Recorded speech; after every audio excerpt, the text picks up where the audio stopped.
Mastering modal verbs. Spot and correct mistakes. Hello there!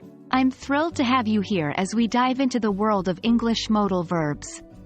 Today, we're focusing on a particularly practical aspect: error correction. Spotting and rectifying mistakes are vital skills to sharpen, especially when dealing with modal verbs. But don't worry, by the end of this session, you'll be a pro in identifying and fixing these common errors. Before we get into error correction, let's quickly recap what modal verbs are. Modal verbs are special types of verbs that we use to express things like ability, possibility, permission, and obligation. Examples include can, could, may, might, shall, should, will, would, must, and ought to. We all make mistakes when learning a new language, and that's perfectly okay. Here, we'll explore some of the common errors that learners make when using modal verbs. 1. Using modals in the wrong context.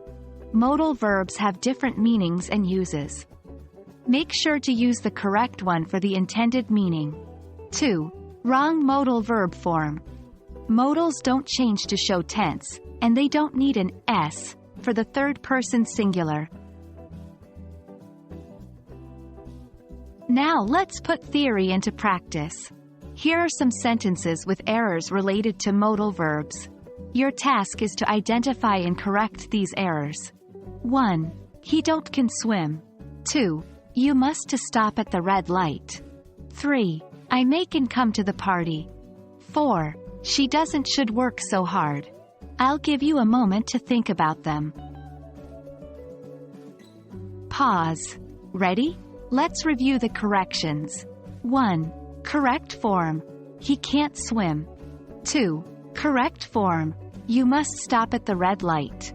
3. Correct form. I may be able to come to the party. 4. Correct form. She shouldn't work so hard.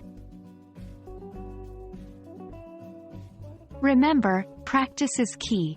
Keep working on more exercises, and soon you'll master the use of modal verbs. Well, that's it for today's lesson. I hope you found it helpful. Remember, making errors is part of the learning process. The important thing is to recognize them and understand how to correct them. Keep practicing, and soon you'll master the use of modal verbs. Until next time, happy learning!